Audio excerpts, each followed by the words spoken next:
The eighth habit. हम देखेंगे किस तरह से हम अपने अंदर की आवाज़ को सुनकर अपने अंदर की क्रिएटिविटी को बाहर ला सकते हैं। यह किताब हमें बताती है कि हम किस तरह अपने बिजनेस को आगे ले जा सकते हैं या अपनी नौकरी में सफलता पा सकते हैं। यह किताब मैनेजर, लीडर और कर्मचारी सबके लिए उपयोगी साबित होगी। स्टीवन और कोवे अमेरिका के दो लेखक, बिजनेसमैन और स्पीकर थे। वे लोगों को शिक्षा देते थे। उन्होंने बहुत सारी किताबें लिखी, जिनमें से अब तक उनकी सबसे प्रसिद्ध किताब है द एट ऑफ हैबिट।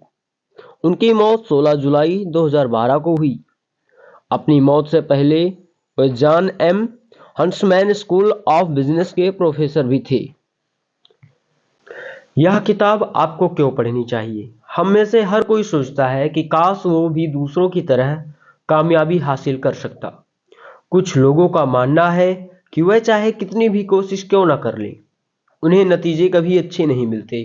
अगर आपके साथ ऐसा होता है तो आपको 8वीं आदत अपनाने की जरूरत है।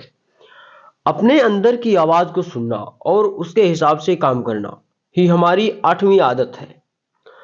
अगर आप दूसरों के हिसाब से काम करते हैं तो आप अपनी ज़रूरतों और अपने काम करने के तरीके के बारे में नहीं जान पाएंगे। यही वजह है कि आप बार बार नाकामयाबी को देख रहे हैं। यह किताब आपको बताती है कि किस तरह से आप अपने अंदर की आवाज़ को सुन सकते हैं और कैसे अपने आप को कामयाब बना सकते हैं। इसकी मदद से आप अपने कर्मचारियों को उनके अंदर की आवाज़ सुनने के लिए भी बढ़ावा दे सकते हैं। किस तरह से आप अपनी आज़ादी और बुद्धि का सही इस्तेमाल कर सकते हैं। किस तरह से आप दूसरों का भरोसा जीत सकते हैं। किस तरह आप अपने कर्मचारियों से बेहतर तरीके से काम करवा सकते हैं। नए वक्त में पुराने तरीके अपनाना ही हारने का एक सबसे बड़ा कारण हो सकता है। अक्सर लोग बहुत मेहनत करने के बाद भी हार जाया करते हैं। वे इसके लिए किस्मत को दोष देते हैं और सोचते हैं कि सफलता उनके लिए नहीं बनाई गई है। ऐसे में दोष ना तो सफलता का है, ना ही उनकी किस्मत का। दोष उनके काम करने के तरीके का है। आज हम इंफॉर्मेशन की दुनिया में जी रहे हैं। इस दुनिया में बहुत तेजी से बदलाव आ रहे हैं। जो लोग इस जमाने में नए आइडिया लेकर आ रहे हैं वो सफल हो रहे हैं, लेकिन जो लोग पुराने तरीके अपना रहे हैं वह हमेशा ही नाकामयाब होते हैं। इंफॉर्मेशन की दुनिया इंडस्ट्री की दुनिया की वारिस है। यहाँ अगर आप अपने अंदर की काबिलियत बाहर न लाकर किसी दूसरे के तरीके के हिसाब से, किसी पुराने तरीके के हिसाब से काम करेंगे तो आप असफल हो जाएंगे। इसलिए ज़रूरी है कि आप अपने अंदर की क्रिएटिविटी को बाहर लाएं। अगर आप कामयाब होना चाहते हैं तो आपको अपने अंदर की आवाज़ सुननी होगी। इसके अलावा आपको कर्मचारियों के अंदर की क्रिएटिविटी को बाहर भी लाने की कोशिश करनी होगी। आप जरूर चाहते होंगे कि आपका बिजनेस आसमान छुए। इस तरह से आपके कर्मचारी भी चाहते हैं कि वह अपने काम में माहिर बने और सफल हों। इसलिए आपको उन्हें बढ़ावा देना होगा। आपको उनके अंदर की आवाज़ को जगाकर उन्हें जगाने पर और मेहनत से काम करने के लिए उकसाना होगा। इसके लिए आप उन्हें प्रेरणा दीजिए, उनके साथ अच्छे व्यवहार कीजिए, जिससे उन्हें लगे कि उनका कुछ महत्व है। इससे वे अपने उस महत्व को बढ़ाने की कोशिश करेंगे। हम सभी के पास आज़ादी है, जो शायद हमारी सबसे बड़ी ताकत हो सकती है। कुछ लोग अपने रोज के काम और ज़रूरतों में इतने उलझे हुए हैं कि लोग भूल जाते हैं उनके पास आज़ादी की ताकत है। उनके पास हर वो काम करने की आज़ादी है जो कानूनी तौर पर सही है, लेकिन फिर भी कुछ लोग ऐसा इसका इस्तेमाल नहीं कर सकते, जिससे उनकी परेशानी बढ़ती जा रही है। हम अपने हालात को काबू नहीं कर सकते, लेकिन बुरे हालात में हम ये फैसला कर सकते हैं कि हमें क्या करना है। अगर कोई आपसे बड़ा है और आपसे बदतमीजी कर रहा है तो आप उसके खिलाफ कुछ कर सकते हैं। अगर आप हिम्मत करें तो आप कुछ भी कर सकते हैं। वो हिम्मत आपके अंदर छुपी हुई है और आप उसे बाहर लाने के लिए आज़ाद हैं। आज़ादी के अलावा हमें बुद्धि नाम की एक ताकत मिली है। जिसका इस्तेमाल हम पूरी तरह से नहीं कर रहे। आज़ादी एक हद तक सीमित है, लेकिन बुद्धि की कोई सीमा नहीं। आप इसे बढ़ा सकते हैं। आइए हम देखते हैं कि बुद्धि कितनी प्रकार की होती है। फिजिकल इंटेलिजेंस हमारे शरीर के उन कामों से ताल्लुक़ रखता है जो हमारे ध्यान दिए बगैर भी होते रहते हैं। इसका एग्जाम्पल है हमारा चलना। मेंटल इंटेलिजेंस हमारे सोचने समझने की क्षमता में मतलब रखता है। इसकी मदद से हम अपने आसपास की चीज़ों और लोगों को समझ सकते हैं। इमोशनल इंटेलिजेंस की मदद से हम सामने वाले की भावनाओं को समझ सकते हैं और उसके हिसाब से काम कर पाते हैं। इससे हम नए दोस्त बनाकर उनसे अच्छे से बात कर पाते हैं। स्पिरिचुअल इंटेलिजेंस दूसरी सारी इंटेलिजेंस की जड़ है।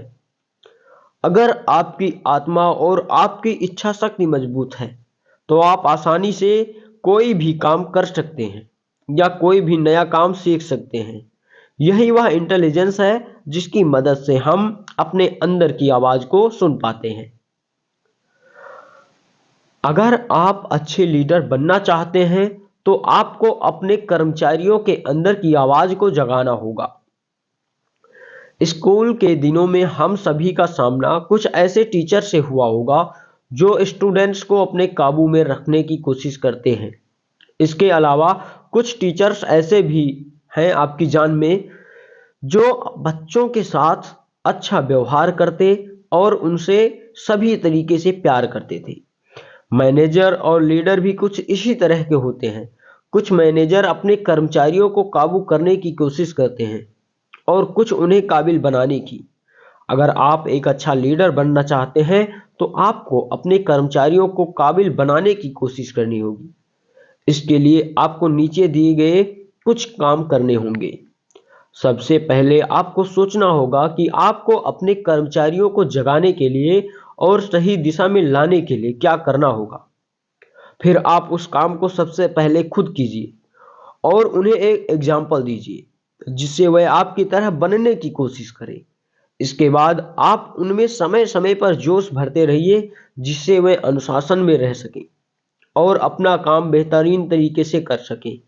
अंत में आपको अपने कंपनी के सभी हिस्सों को काबू करना होगा। इसके अलावा पको और कंपनी के अंदर उन 4 इंटेलिजेंस को भी डालना होगा। आप अपनी कंपनी को एक व्यक्ति मानकर चलिए जिसके पास एक शरीर है। उस शरीर में पूरी तरह से काम करने के लिए उसका हर एक भाग पूरी तरह से ठीक होना चाहिए। अगर आपके शरीर और आपके दिमाग के बीच का संबंध अच्छा नहीं होगा तो आप चाह कर भी शरीर से अपने मन का काम नहीं करवा पाएंगे। ठीक उसी तरह अगर आपकी कंपनी के 2 हिस्सों के बीच अच्छे संबंध नहीं होंगे तो पूरी कंपनी को इसकी कीमत चुकानी होगी। इसलिए यह जरूरी है कि आप अपने कर्मचारियों को एक दूसरे से बात करने के लिए उकसाएं। हालात बदलने का इंतजार मत कीजिए, उसे बदलने की कोशिश कीजिए। घर में छुपकर बारिश थम जाने का इंतजार करना जिंदगी नहीं है। भीगने का मजा लेकर अपने काम पर जाना जिंदगी है। मुश्किलें हर वक्त आपके साथ रहेंगी, लेकिन इसका मतलब यह नहीं कि आप अपने घर में छुपकर बुरे वक्त से गुजर का इंतजार करें। आप हालात को काबू नहीं कर सकते, पर अपने हालात को बदलने की कोशिश कर सकते हैं। सबसे पहले आपको अपने काम की जिम्मेदारी उठानी होगी। आपको यह तय करना होगा कि चाहे कुछ भी हो जाए, वह काम आप करेंगे और अपने रास्ते में आने वाली हर मुश्किल से निपटने की कोशिश करेंगे। कभी-कभी ऐसा हो सकता है कि आप बेसहारा और कमजोर महसूस करें, लेकिन उस हालात में भी आप कुछ ना कुछ जरूर कर सकते हैं। मान लीजिए कि आपके बॉस आपके साथ अच्छा व्यवहार नहीं कर रहे हैं।